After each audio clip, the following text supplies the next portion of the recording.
Alright guys, another Mazda Monday.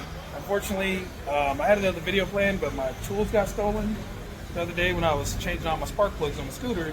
So today, I'm here at Super Wash with my friend George, who has a Mazda 2 with a 2.0 liter. Now, from my understanding, the 2.0 liter Mazda 2 is exclusive to Colombia. Alright, it shares the same platform with the CX-3, so Mazda already knew they could fit the 2.0 liter in there. And since CX-3s have already been supercharged, you can stick a supercharger on the Mazda 2 2.0 liter. Now today I'm going to be reprogramming this car one more time, and I just want to show you a few things because a lot of you guys are adding modifications and you aren't resetting your car properly. So if you add any modification, you need to let the ECU readjust and do fuel trims. So there's a couple ways you can do it. There's three ways actually. You can disconnect the battery for a certain amount of time, alright? You can use a code reader, or you can use your Mazda DTC software if you have that to clear the ECU out. And so this is something you should do anytime you add a mod on the car. And yes, your car will feel slower as soon as you reset a tune, because it has to learn fuel trims again. So you got to give the car at least 50 miles to learn.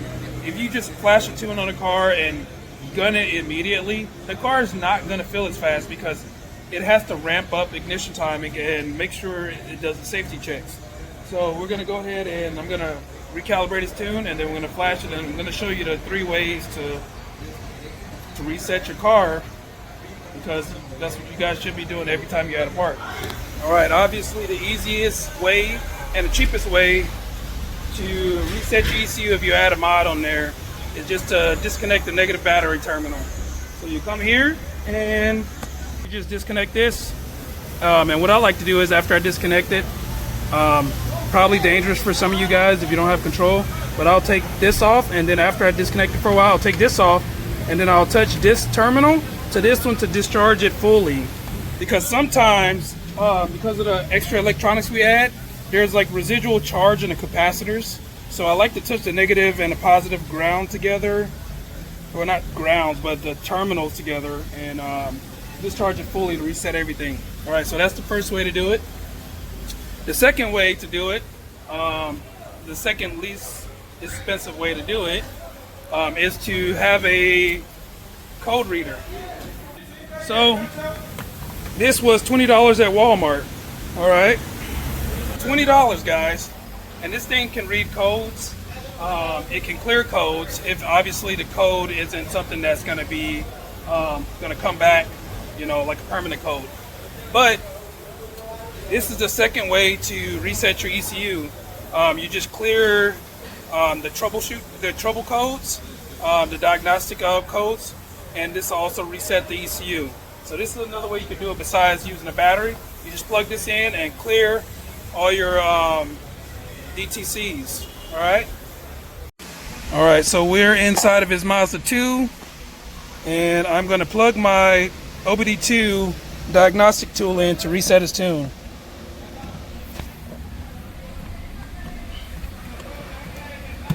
As soon as I find it, there it is.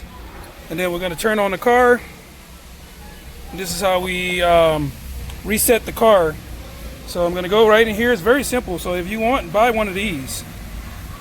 Very easy. Come in here. It's going to do its check. No codes. So all I'm going to do is go down to erase codes, and it's going to reset his ECU. Now when it erases this, it usually makes the RPM blimp. So I'm going to go ahead and hit erase.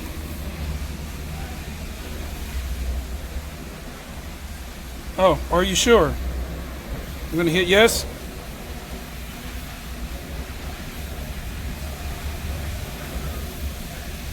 His doesn't do it like mine on the 4th gen, but usually that's it. I just hit here, erase codes, bam. Well, I came unprepared for this video. So he didn't bring his computer either. But here's George's car, 2.0 liter. Mazda 2. He's done everything I asked besides not running pops. He likes the pops. But I can't flash his car right now, but I gave him the tune and he's gonna flash it. But I'm gonna go home on my computer, and I'm going to show you how to reset it with your car, but you won't have a car. I'll just do it on a computer. And while I was over here fixing my friend George's tune, he actually had my motor oil cleaned up for me, because in Columbia he has a shop called Super Wash. Really good at detailing vehicles. Alright guys, it's super late. I'm back at my place in Columbia, and yeah, let me just show you the last couple ways to reset your ECU before I pass out tonight, and I'll try to post this video right before midnight. So if you don't want to disconnect your battery and you don't have a code reader, you can use your software that you have on your Mazda Edit as a code reader. So I don't know if you know this, but you can read your codes if you get a check engine light with your Mazda Edit. And I showed you this before in your troubleshooting video, but some of you guys don't want to watch my videos because I'm too boring. So anyways, if you need to check your codes on your vehicle before you erase them, always check your codes before you erase them. You can go to this logger right here. That's the same thing you use to log your files, so I can make adjustments. Click on your logger, and you're gonna see these options over here. DTC F4 is what you're gonna click if you want to read all your engine codes, like if you have like a check engine light. So you would click on the DTC section, and it would give you the option if I had it plugged in, and you would just read the codes, right? But obviously I don't have this plugged into the car, but that's what you would do if you wanted to find out what all your codes were, and you can clear it here. Okay. And then obviously the last option, which I told you about, is just flashing your vehicle, which means you go right here and you pull up your tune, whatever that may be, and yeah, click the file and then flash the tune. And that is the fourth way to reset your ECU. And I know a lot of you guys still haven't watched my first video.